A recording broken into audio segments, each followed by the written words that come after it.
Lucas capítulo 24, de 13 a 35.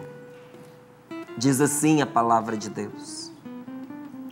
Naquele mesmo dia, o primeiro da semana, 2 dos discípulos iam para um povoado chamado Emaús, a uns 10 quilômetros de Jerusalém. Conversavam sobre todas as coisas que tinham acontecido. Enquanto conversavam e discutiam, o próprio Jesus se aproximou e começou a caminhar com eles.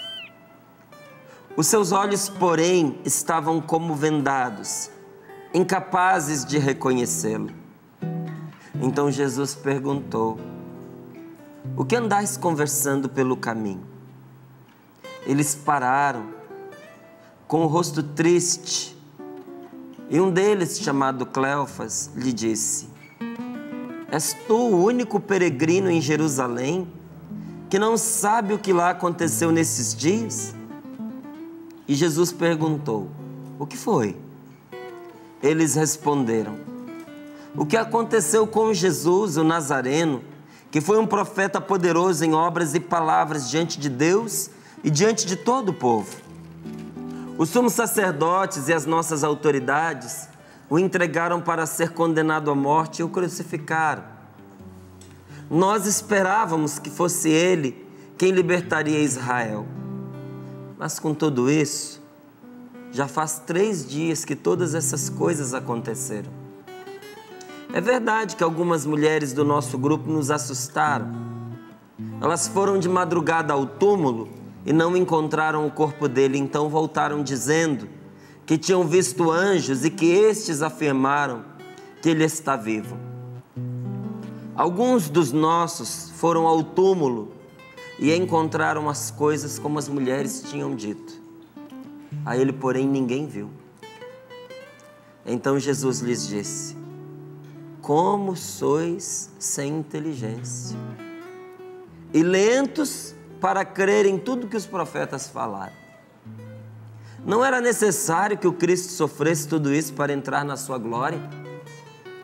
E começando por Moisés e passando por todos os profetas, Jesus explicou-lhes em todas as Escrituras as passagens que se referiam a ele. Quando chegaram perto do povoado para onde iam, Jesus fez de conta que ia adiante. Eles, porém, insistiram: "Fica conosco, pois já é tarde, a noite vem chegando." Ele entrou para ficar com eles. E depois que sentou-se à mesa com eles, tomou o pão, pronunciou a bênção, partiu-o e deu a eles. Neste momento seus olhos se abriram e eles o reconheceram. Ele, porém, desapareceu da vista deles.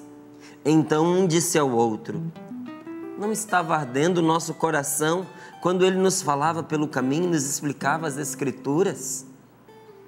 Naquela mesma hora, levantaram-se e voltaram para Jerusalém, onde encontraram reunidos os 11 e os outros discípulos. E estes confirmaram: realmente o Senhor ressuscitou e apareceu a Simão. Então os 2 contaram o que tinham acontecido no caminho e como o tinham reconhecido ao partir do pão. Palavra da salvação. Glória a vós, Senhor. Glória a vós, Senhor. Haviam 2 discípulos que estavam pelo caminho. E esses 2 discípulos têm tudo para ser um casal. Porque para Jesus, as discípulas também contavam. A gente vê na Escritura e muitas vezes as pessoas falam para nós, não é?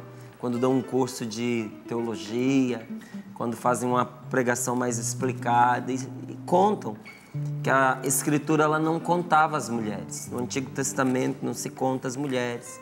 Mesmo nas reuniões aí do Novo Testamento, até quando se vai falar, diz, tinha 3.000 sem contar mulheres e crianças, tinha 5.000 sem contar mulheres e crianças. Mas Jesus, ele inaugurou um tempo novo.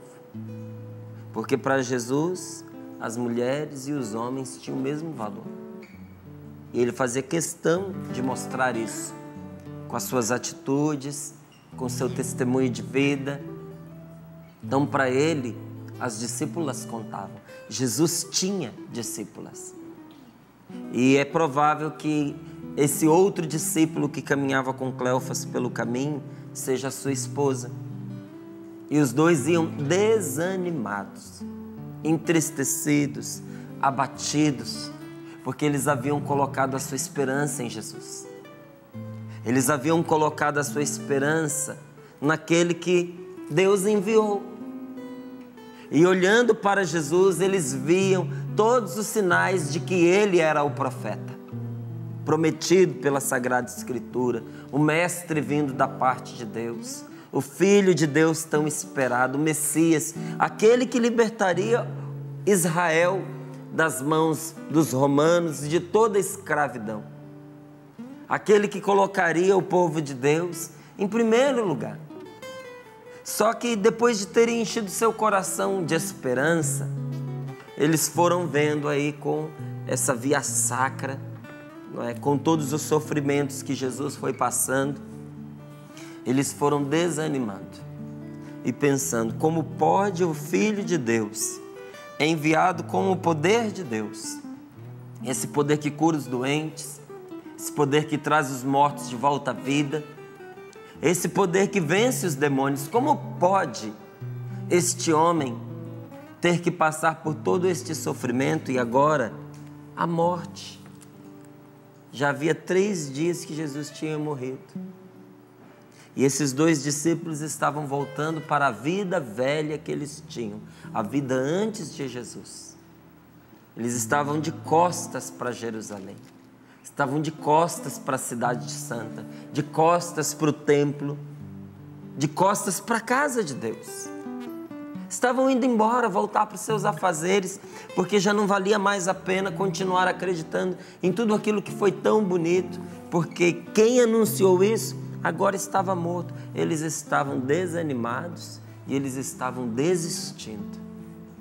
É bom a gente poder se aproximar da Sagrada Escritura e ver que mesmo quem conviveu de pertinho com Jesus, também algum dia sentiu vontade de desistir. E se o Senhor não tivesse intervindo, eles teriam abandonado tudo. Porque uma coisa interessante, engraçada, a palavra de Deus faz questão de nos contar que iam os 2 pelo caminho. Iam juntos. Eles estavam unidos. Mas eles estavam unidos a partir do negativo. E como é terrível quando as pessoas se unem a partir do negativo. Jesus, ele nos traz uma palavra que ela é tão cheia de esperança, ela é tão cheia de vida. Ela dá para nós a oportunidade, ela põe na nossa mão a chave para abrir qualquer porta. Esta palavra é uma promessa de nosso Senhor que diz: quando 2 ou mais estiverem unidos em meu nome, podem pedir seja o que for, que eu lhes concederei, porque onde 2 ou 3 estão reunidos em meu nome, eu estou ali no meio deles. Quando a pessoa se une a partir de Deus a uma outra, Deus se faz presente no meio delas. Quando 2 pessoas se unem pelo amor, Deus se faz presente. Mas quando 2 pessoas se unem pelo negativo, como isso é terrível para a vida delas. E olha, quantas vezes isso aconteceu comigo? Quantas vezes isso aconteceu com você? De a gente se ligar a alguém por causa das motivações erradas, das motivações negativas, porque a pessoa tem a mesma visão que a gente, só que é uma visão de lamento, uma visão de murmuração, uma visão que faz a gente ficar patinando em cima daquilo que não presta. Os 2 iam pelo caminho juntos, mas unidos a partir de uma coisa ruim. E pelo caminho eles murmuravam e lamentavam o tempo inteiro. Eles estavam falando de Jesus, mas o que eles estavam fazendo? Estavam falando de uma forma lamentosa, entristecida, negativa. Quanta gente que pensa que evangelizar é falar de Jesus, mas os 2 também estavam falando pelo meio do caminho. Evangelizar não é falar de Jesus. Evangelizar é falar a verdade a respeito de Jesus. Não é parar na cruz, mas passando pela cruz, chegar à ressurreição. E como eles estavam unidos por aquilo que era ruim, quando o nosso Senhor se aproximou deles, eles não puderam ver. Quantas vezes eu deixei de enxergar as coisas boas que Deus estava fazendo na minha vida, porque eu estava parado naquilo que não prestava. Os meus olhos estavam voltados para o lado errado. E é claro que quem fica só pegando aquilo que não presta, quem fica parando só naquilo que é triste, enche o seu coração de tristeza.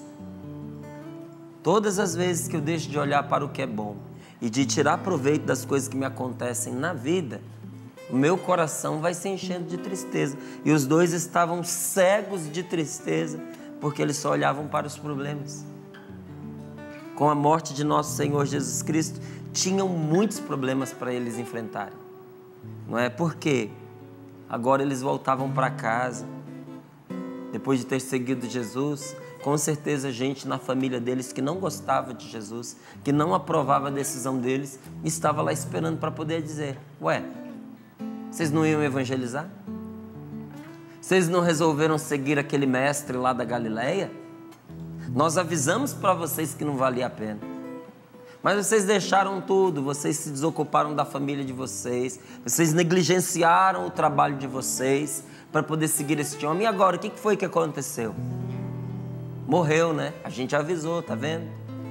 E agora, como é que fica a vida de vocês dois?